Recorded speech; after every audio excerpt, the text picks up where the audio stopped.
투자자 여러분 반갑습니다. 그리고 항상 감사합니다.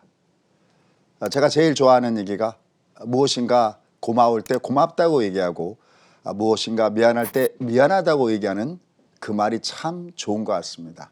저도 어딘가 가서 하다못해 뭐 음식 와서 뭘 먹어서 또 이모님께서 조금 반찬을 더 주시거나 심지어는 그런 분들도 계세요.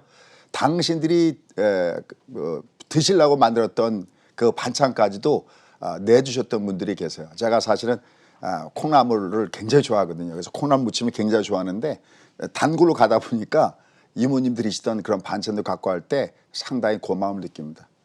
오늘 정말 그 고마운 분들한테 또 고마운 얘기를 전하고 또 어떻게 제가 조금이라도 여러분께 재테크에 도움이 될까 그런 마음 갖고 준비했는데 오늘도 새벽잠을 뚫고 이 시간을 들어주신 여러분들 또 지금 아마 전 뭐 볼 수 없지만 유튜브에 들어가시는 여러분들 진심으로 감사합니다. 오늘 타이틀 보면은 뭐 딱 보시는 순간 아는 분들도 계실 거고 과연 어떤 내용이 나올까 궁금하게 생각하시는 분들도 계실 겁니다. 자, 오늘 타이틀은 미 달러 공습이 시작되었다라는 겁니다.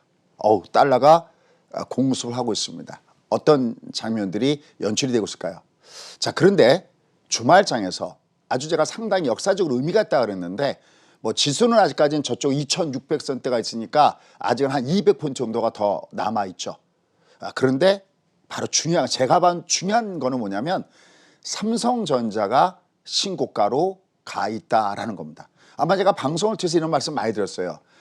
상담도 몇 번 제가 했던 기억이 나고요. 삼성전자 별명이 불명예스러운 별명이 뭐냐면 6만 전자였었죠. 그러니까 6만 원을 뚫을 수 없어서 계속 거기서 막혀 있었어요. 근데 오늘 아침에 더욱더 기분이 좋은 것은 저희가 수강생하고 삼성전자, 뭐 삼성물산도 마찬가지지만 특히 삼성전자 앞으로 2개월이 정말 절호의 찬스다. 근데 막 삼성전자가 요번에 상속세 문제와 결부되면서 밑으로 주가가 6만 원대 아래로 쭉쭉 좀 내려왔었죠. 바로 그때 저희 수강생하고 모으자. 그리고 얘네들은 트레이딩 하지 마라. 여러분들 먼저 여러분께 드리는 첫 번째 꿀팁은요. 여러분들이 매매할 때 왜 어려워하시냐면 트레이딩 하려고 하니까 어려운 거예요. 트레이딩은 뭐냐면 주가가 올라갔다가 내려갔다가 왔다 갔다 하는 거. 특히 투기주들이 많이 그렇죠. 올라갔다 내려갔다 하는 거를 아주 기가 막히게 절호의 타이밍에 잡아서 절호의 고점에서 던지려고 하니까 그게 어렵고 또 막상 들어가려고 하다가 야 이거 잘못해서 물리면 어떻게 하지? 그런 마음 때문에 차일피일 미루다가 이미 주가는 1400선서부터 2400선까지 1000포인트가 위로 올라왔습니다. 이미 지난 3월 19일 날 빅스짓을 가지고 이렇게 바닥을 찍었습니다.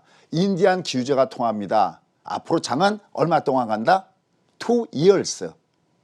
그래서 제가 점심 방송하는데 우리 최 회사님 저한테 항상 이렇게 주가 급등할 때마다 선생님 2 years 맞죠? 라고 얘기합니다. 그게 굉장히 인상이 깊었던 모양입니다. 지금도 변함이 없느냐? 당연히 변함이 없죠. 왜냐하면 그것은 빅 픽처의 그림이기 때문에 그렇습니다. 만약 여러분들이 아직까지 수익을 제대로 못 내고 있다 하더라도 오늘 조금만 귀를 기울여서 한번 얘기를 들어보시기 바라겠습니다. 지금 현재 시장에서 달러 공습이 시작되고 있다. 이거부터 먼저 짚고 가야 되는데요. 여러분 아시다시피 지금 경기는 특히 미국이나 이런 유럽의 경기는 아직까지 한참 멀었습니다. 그런데 이미 우리나라 경기는 지난번에 말씀드렸죠. 이미 2분기에 특히 5월 달을 중심으로 해서 바닥을 찍고 돌아서는 모습을 보여주고 있다는 말씀을 드렸어요. 아직 뒤에 나와야 될 얘기지만 이 단어는 어디랑 연결되냐면 한국 증시 골드락스 오는가? 사실 제가 오늘 제목을 가지고 참 고민을 많이 했습니다. 어떻게 여러분께 좀 더 피부에 와닿고 매매에 도움이 되는가? 자, 일단 먼저 달러 공습. 이게 어떤 거냐면 경기가 바닥을 찍기 전에 먼저 바닥은 어디서 찍느냐? 주가가 바닥을 찍는 거기는 금리 바닥일 때 주가가 찍습니다. 여러분들 제가 꿀팁 하나 드릴까요? 절대 경기로 바닥점과 고점을 찾으시면 큰일 납니다. 어디서? 고점대에서. 한창 경기로 올라가고 있는 그 도중에 이미 주가는 고점 찍고 내려가기 시작하고 이미 경기가 꺾였다라고 때릴 때 보면 고점 뒤에 많이 빠져 있어 갖고 그때는 매도 염두가 나지 않습니다. 주가 바닥은 어디서 오는가? 초저금리에서 오고 그다음에 주가 꼭지는 어디서 오는가? 초고금리에서 옵니다. 물론 앞으로 이제 고금 시대는 지나갔습니다. 이제 고금리는 절대 올 수가 없습니다. 그냥 올라가 봤자 한 뭐 2%대 3%대 올라가면 아마 거기가 이제는 고금리가 되지 않을까 싶을 정도입니다. 자, 이거 뭐 나중에 시간 됐을 때 말씀드리고요. 그럼 지금의 위치는 어딘가? 제가 이렇게 지난번에 이 강의 시간에 이런 말씀이었어요. 아직 시장은 반환점도 돌지 않았다. 그럼 이제 그런 말씀 아니었어요. 수재님 여기서 너무 세게 나가시는 거 아닙니까? 이미 저는 여러분께 3월 달에 바닥을 잡아드렸으면 이 정도는 좀 챙겨주셔야 하더라도 아마 여러분들이 고맙다고 하시는 분들이 또 많이 계실 겁니다. 근데 제가 생각할 때 이 장은 제가 봤을 때는 아직 지금도 마찬가지로 반환점도 돌지 않았거든요. 근데 중요한 것은 아까 제가 그런 말씀드렸죠. 주가의 바닥은 초저금리 요소입니다. 이거 무엇이냐면 유동성이 풍부할 때 오거든요. 근데 지금 우리도 금리 0.5% 거의 제로금리나 마찬가지죠. 왜냐하면 더 이상 내려봤자 소위 실효 하한 금리 더 이상 금리를 내려봤자 경기 회복에 도움이 되지 않는 이런 위치까지 와 있기 때문에 지금의 우리나라 금리는 거의 제로금리나 마찬가지입니다. 거기다가 돈을 계속해서 퍼붓고 있는 이런 상황 속에 놓여져 있습니다. 그런데 우리나라 원화만 갖고서도 넘쳐흐르는 이 장세 속에 뭐가 또 떨어지는가 보니까 하늘에서 눈이 오고 있습니다. 여러분 오늘 혹시 눈 보셨습니까? 밖에는 아직 눈을 못 보셨죠? 근데 주시장에서는 눈이 내리고 있습니다. 하늘을 쳐다보니까 어떤 눈이 냐면 달러 눈이 내리고 있습니다. 제가 보통 이런 표현은 강의할 때만 하는데 여러분께 좀 더 이를 돕고자 달러 눈이 하늘에서 내리고 있습니다. 근데 이게 끝이 아니라 아직까지도 좀 더 진행할 수 있다는 겁니다. 그 해답을 시장은 뭐로 답하고 있느냐? 한 글자로 달러 공세 믿고로 삼성전자의 신고가 이렇게 할 수가 있다는 겁니다. 자, 그러면 좀 더 속도를 내보도록 하겠습니다. 일단 달러 악세가 왜 지속되고 있는가? 일단 첫 번째 가장 큰 거는 바로 이 부분입니다. 사상 초유의 돈 풀기가 나오고 있습니다. 역사상 이런 돈 풀기는 없었습니다. 네버. 그러면 어떻게 돈을 풀고 있느냐? 여러분들 아마 돈을 많이 푼 걸 생각하면 지난 2008년도 리먼 사태를 기억하실 겁니다. 그 연설자료로 유명한 오바마 대통령 시대에 돈을 풀었습니다. 오바마 대통령 시절 2008년 리먼 사태 이후에 2009년부터 4년, 8년 동안이죠. 이 8년 동안에 그 중간에 7년 동안 돈을 풀었습니다. 얼마를 풀었냐? 전 세계 8조 달러의 돈이 풀렸는데 그중에 무려 3조 달러의 돈이 미국에서 풀려나왔습니다. 연수를 가만히 보십시오. 2008년부터 2014년도니까 몇 년 동안 돈을 푼 겁니까? 그렇습니다. 7년 동안 돈을 푼 겁니다. 얼마를? 3조 달러를. 7년 동안 돈을 풀었을 때 이 돈이 어마어마했는데 지금은 똑같은 돈 3조 달러를 풀었는데 얼마 돈을 풀었느냐? 7년이 아니라 단지 3개월 만에 돈을 3조 달러를 풀었습니다. 어떤 일이 발생될까요? 돈의 홍수가 생긴 거죠. 여러분들 홍수가 언제 오는 겁니까? 똑같은 강우량이 하더라도 이것이 천천히 나눠서 1년 내내 나오면 이거는 단비가 되는 거죠. 홍수가 지지 않는 거죠. 그 비가 한꺼번에 왔을 때 그것은 홍수가 되듯이 한꺼번에 3개월 동안에 3조 달러의 돈이 풀렸으니 지금 돈은 홍수에 넘쳐는 거죠. 어떤 돈이? 달러 홍수에 넘쳐 있습니다. 근데 달러가 약세가 아닐 수가 없겠죠. 뭐 어려운 얘기 하나도 아닙니다. 근데 여기다가 플러스 알파 정윤이 계속 작용했습니다. 바로 조 바이든 정부입니다. 이거 제가 TV에서도 많이 얘기했죠. 우리가 소위 얘기하는 전 세계의 뭐 나라들 어느 나라나 다 마찬가지지만 우리도 마찬가지죠. 보수와 진보, 진보와 보수로 나눠져 있습니다. 근데 조 바이든 정부는 여러분 어느 쪽인지 아시죠? 보수가 아닌 진보 쪽입니다. 보통 이 진보 정부의 가장 큰 백점은 큰 정부를 표방하고 있다는 겁니다. 그러니까 시장은 불안정하니까 정부가 알아서 해줘야 돼라는 기본적인 개념을 갖고 있습니다. 처음에 여러분들 이런 거 좀 이해 안 가셨지 않았었어요?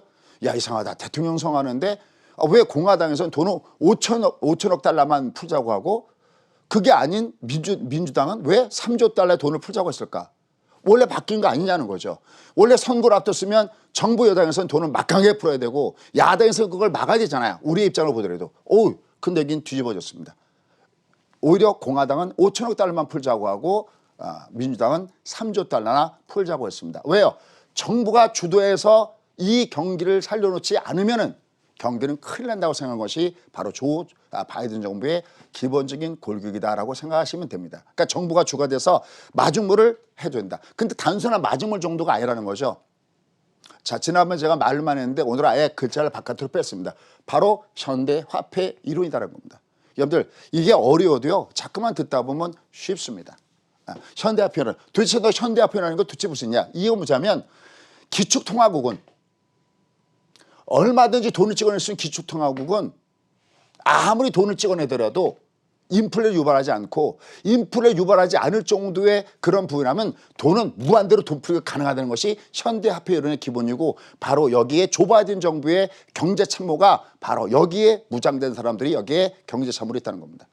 그래서 소위 우리가 블루웨이브 소위 이름하여 DDD 아마 저랑 같은 연세에 있는 분들은 DDD 음악 아마 누구의 노래가 생각날 것 같은데요. 소위 3D, DDD 민주당을 약칭하는 거죠. 대통령도 D, 상원도 D, 그 다음에 하원도 D. 그죠? 이 3D가 됐을 때, 블루웨이브가 됐을 때, 그래서 어마어마하게 화폐가 풀리지 않느냐라고 보는 것이 바로 조 바이든 정부는 큰 정부를 표방하고 있고 정부가 모든 걸 주관한다. 여기 시조는 누구냐? 바로 1929년도에 전체로 대공양을 했을 때 네 번이나 대통령 당선했던 루즈벨트 대통령 바로 여기가 시조다라고 보시면 된다라는 겁니다. 근데 이것이 바로 이번에도 등장할 가능성이 높습니다. 그러니까 지금도 어마어마하게 돈들이 무려 7년 동안 풀었던 돈들하고 같은 걸 3개월 동안 돈을 풀어서 그렇지 않아도 넘쳐흘러 죽겠는데 지금 그러면 경기는 살아나고 있습니까? 미국은 경기가 살아나고 있지 않습니다. 이미 지난번에 그 이유는 설명드렸죠. 근데 조 바이든 정부 들어서 더 많은 돈들을 풀 것이다라고 하고 있습니다. 그럼 이들은 3조 달러에서 지금 얼마까지 내려오냐면 2조 2천억 달러까지 내려와 있지만 어쨌든 어마어마하게 돈이 더 풀려나올 가능성이 높다라고 얘기하는 겁니다.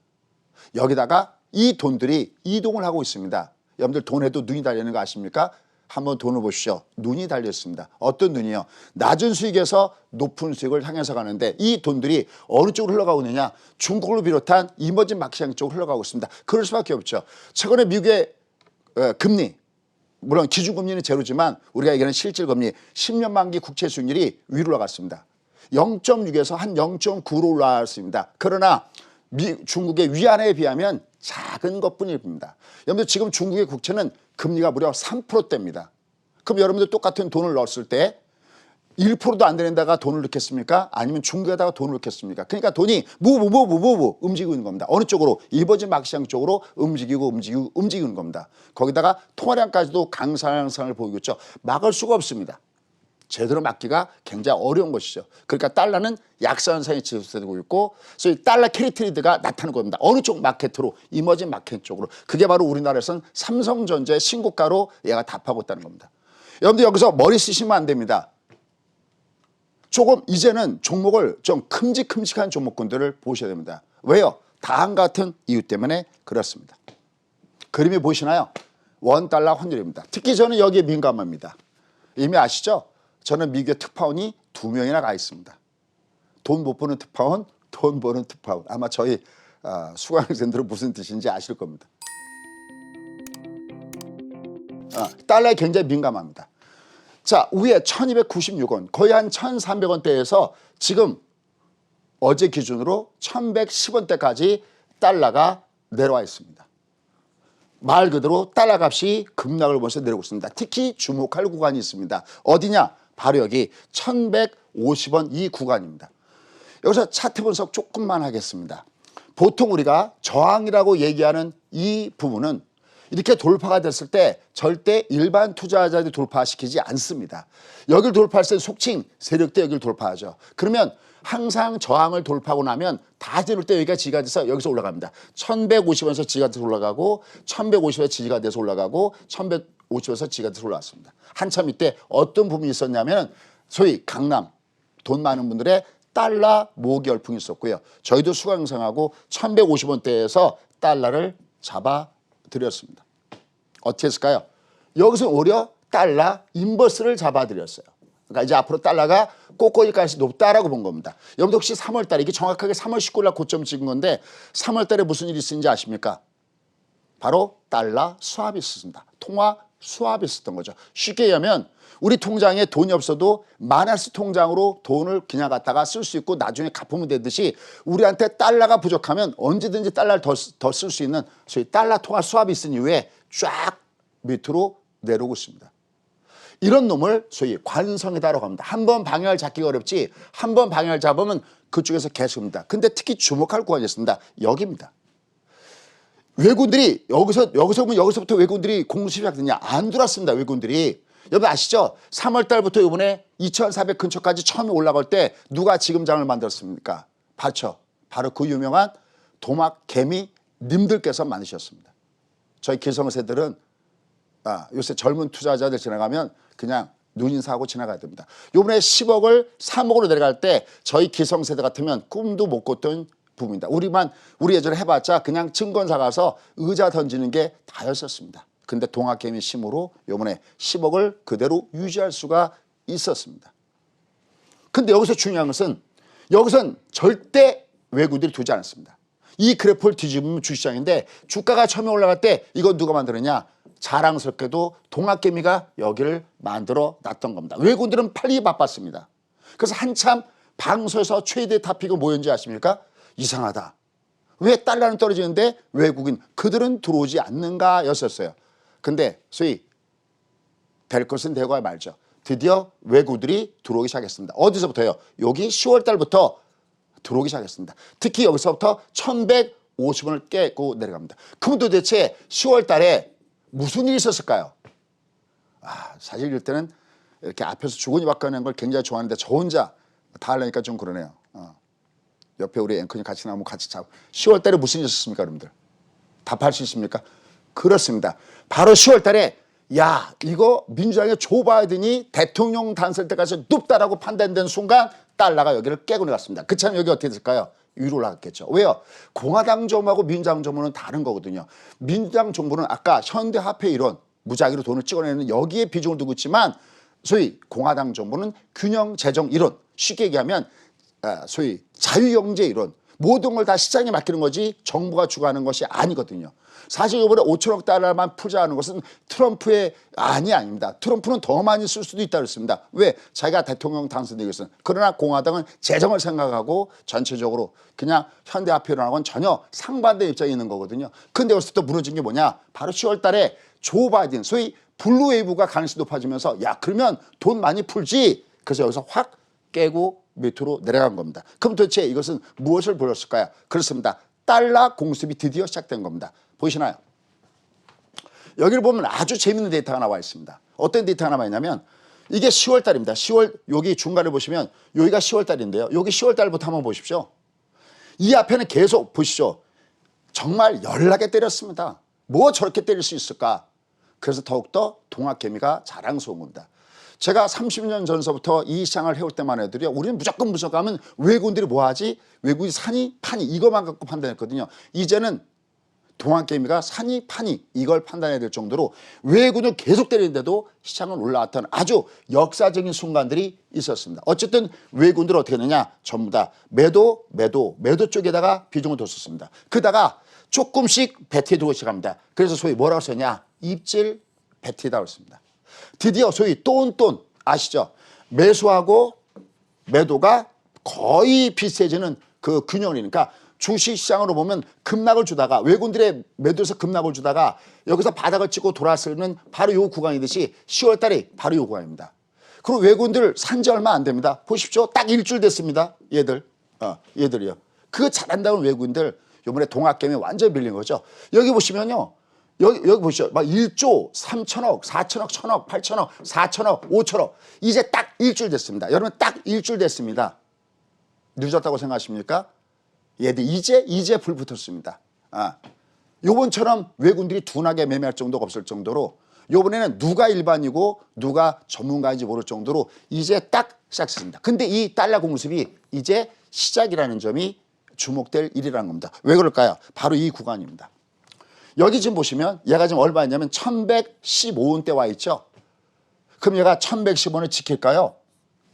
이건 제가 전문가가 아니니까 많은 걸 서치해서 로우 데이터를 모아서 우리가 이런 얘기합니다. 저희 수강생한테 천재가 아닌 우리가 천재를 이기는 방법은 환율의 천재와 경제의 천재와 그다음에 국제정치의 천재들 이 교수님들의 얘기들 이 전문가들의 얘기를 종합해서 최종적인 판단을 조합해 가는 겁니다. 과연 그렇다면 시장은 어떻게 할 것인가? 왜? 시장은 제가 더 잘 알거든요.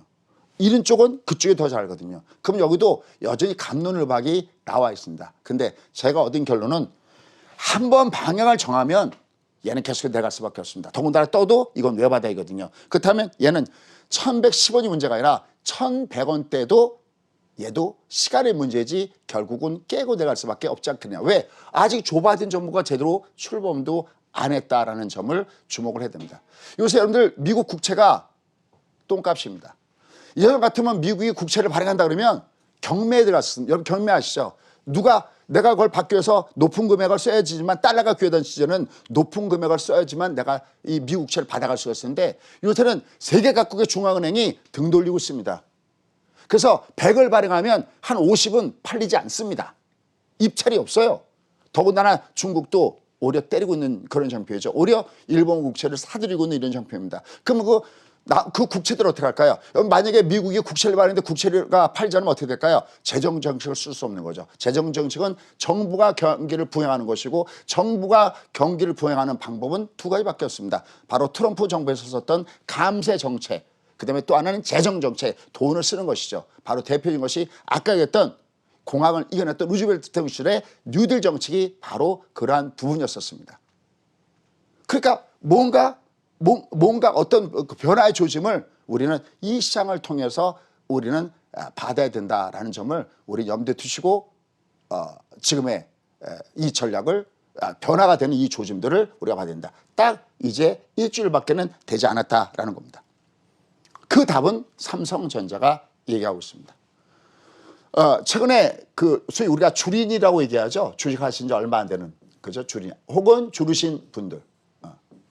이분들이 요 근래에 이제 공부하겠다가 돌아 계신 분들이 계십니다. 아주 감사한 분들이 아마 오늘 아침에도 그분들이 또 일어나서 보고 있지 않을까 싶습니다. 딱 두 가지를 권했습니다. 삼성전자 사세요. 그다음에 소위 종합주가 ETF 레버리지 사세요. 요거 두 개밖에는 권하지는 않습니다. 왜냐하면 이게 주도 요새 막 들쑥날쑥 난리죠. 업다운 하루는 컨택, 하루는 비컨택, 언택으로 움직이고 왔다 갔다 하는데 중요한 것은 주도주는 바뀌어도 종합은 올라가고 그러한 가운데서 가장 눈에 띌 수 있는 그냥 편하게 매매할 수 있는 것이 무엇일까? 소위 아까 트레이딩은 맞춰야 먹는다고 그러죠. 맞추지 않아도 먹을 수 있는 게 뭐냐? 내가 조금만 공부하면 먹을 수 있는 게 뭐냐라는 겁니다. 그것이 바로 제가 봤을 때는 삼성전자였습니다. 왜냐하면 소위 우리가 얘기하는 차화정 시대를 2009년, 2011년대 차화정 시대가 있었는데 LG화학 빼고는요. 그때 시가총액 상위권대 종목에서 유일하게 우상에 했던 것은 바로 삼성전자밖에 없었기 때문입니다. 근데 이 삼성전자가 드디어 6만 원대를 뚫고 6만 전제 분명히 뚫고 이제 올라가기 시작했습니다. 이것은 신호탄이지 이것은 끝이 아니다라는 점을 여러분들 주목을 해줘야 됩니다. 그렇다면 우린 지금 어떻게 할 것이냐 슬슬 결론에 들어가도록 하겠습니다. 여러분들 지도가 바뀌고 있습니다. 어떤 지도가 안전자산에 대한 지도가 바뀌고 있습니다. 우리가 아까도 얘기했죠. 안전자산 그러면 미 국채 그랬는데 이제는 그게 아니라는 거죠. 세계 중앙은행이 이미 등을 돌리고 있다고 하겠고 그 안 팔리는 국채들 그거 안 팔리면 정부에서는 재정적을 쓸 수 없죠. 그걸 누가 떠안고 있느냐. 패드가 그걸 떠안고 있습니다. 미국의 중앙은행인 연준은행이 이걸 떠안고 있습니다. 그런데 이제 부의 지도가 안전자산 지도가 바뀌고 있습니다.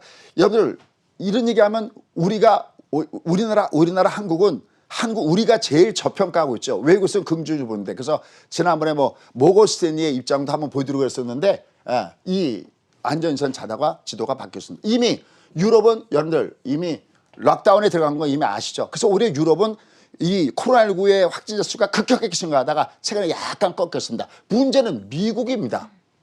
이 미국은 이건 도대체 여기 보면 이제 손을 댈 수 없을 정도로 통제 불능으로 지금 들어가고 있을 정도입니다. 그게 무슨 얘기입니까? 요새 모더나나 파이자나 백신 얘기 나오는데요. 백신 나온다고 금세 이게 다 정지가 되는 건 아니잖아요. 그죠? 파우치 박사도 그랬죠. 과연 이걸로 종식시킬 수 있을까? 그래도 백신 나오면 얼마나 다행입니까? 그죠? 상당수의 사람들을 구할 수 있어요. 그래서 코로나 영향으로 지도가 바뀌고 있습니다. 선진국의 지도가 바뀌고 있습니다. 저는 참고로 여행을 못 가니까 제가 제일 좋아하는 프로가 있습니다. 그게 뭐냐면 여행 프로 중에서 세계 테마 여행인가 요새 그런 거 하는 거 있죠. EBS에서 하는 거 그런 거 굉장히 좋아하고요. 걸어서 세계 속으로 너무 좋아합니다. 그다음에 제가 홈쇼핑 정말 좋아합니다. 어떤 거요? 바로 여행 상품입니다. 근데 요즘 그것도 없다고. 왜냐하면 그냥 TV 화면으로도 어떤 화면 볼 때 너무 좋다. 가고 싶다. 지중해 가고 싶다. 무슨 우리가 소위 얘기하는 그 북유럽 어떤 부의 상징 가고 싶다. 근데 요즘에 북유럽, 미국 그게 아니라 요즘에 오히려 세계국에서 바라보는 이 아시아 이머징 마켓 시장을 바라보는 쪽이 다르다. 왜? 안전자산으로 이쪽을 바라보고 있다는 시각의 변화를 여러분이 아셔야 됩니다. 특히 미국 같은 경우는 각 주가 코로나 확진자 수가 굉장히 급증하고 있습니다. 뉴욕 통금입니다. 밤 10시 이후에 문 닫습니다. 클로즈입니다. 그 다음에 캘리포니아 주요 카운티는 지금 현재 엄격한 봉쇄에 들어가고 유타주는 마스크를 갖다가 전면적으로 의무화하고 있습니다. 더군다나 시카고는 지금 시장이 직접 30일 동안 한 달 동안 자택 대피 권고안을 발표할 정도입니다. 물론 강제는 아닙니다. 권고지. 하지만 이런 지경에 들어가 있고 조 바이든은 바로 처음에 한 것이 뭐라 했죠? 안보에 대한 걸 얘기 듣는 게 아니라 코로나 대응 태스크포스를 출범하면서 여기에 대한 보고를 받았다라는 얘기를 했었죠. 그래서 실제적으로 이 조 바이든의 참모로 참가하고 있는 미네소타 감염병 센터장이 뭐라고 하느냐? 이게 좀 문제인데요. 4.6주 전국 봉쇄했을 때 이 숫자는 굉장히 줄을 것이다. 그래서 다시 한번 락다운에 대한 부담감들을 미국은 갖고 있습니다. 그러니까 달러는 가치도 떨어지죠. 그다음에 유럽이나 미국이 아직까지 여기서 헤매고 있죠. 그러니까 시장은 어느 쪽으로 올라오려고 그러냐. 바로 이머징 마켓 시장이죠. 그중에서 한국 시장이 그중에 주요 타겟 하나가 되고 있고 지난번에 그런 말씀이었죠. 요새 제가 방송 보니까 저희가 썼던 표현을 남들도 조금씩 쓰기 하더라고요. 차, 화, 철.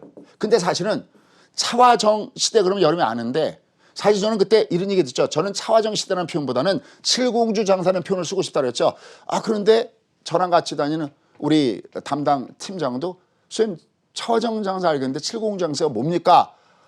이거 잘 너무나 모른다는구나 해서 뺐다 그랬죠. 무슨 냐면 차, 화, 철뿐만이 아니라 반도체 중심으로 한 전기전자, 은행, 증권, 건설 이제 애들도 소위 외국인들의 타겟트가 되는 종목군들을 우리는 주목해서 봐야 되는 이런 것들을 꼭 염두에 두시고 보셔야 됩니다. 자, 마지막 결론입니다. 2021년도에 이런 타겟트를 가지고 하고 있죠. 부자 되기 프로젝트. 그죠? 어제 오늘 얘기하는 게 아니죠. 2 years 앞으로 2년 동안 가장 좋은 환경인데 그중에서도 2022년도가 왜 굉장히 좋은지 말씀드렸습니다. 왜 2022년도가 되면은 문제는 조 바이든 정부가 진짜 들어왔을 때 조 바이든 정부가 들어와서 호재 맞는 게 아니거든요. 한쪽에 악재도 와야 되는데 조 바이든 정부의 가장 큰 호재는 돈 풀기는 가장 큰 호재인데 악재는 뭡니까? 정부가 우리가 다 알아서 해줄게. 반면에 악재는 뭡니까? 대신 너희 세금 많이 내. 그래서 증세 정책 얘기가 나오는 거 아니겠습니까? 반독점법 얘기도 나오는 거 그거 아니겠습니까? 그러면 증세가 나온다. 그러면 기업의 실적은 감소하겠죠. 그게 어쩌면 2022년도에 그 현상이 나타날 수가 있다는 겁니다. 이건 그때 가봐야지 알죠.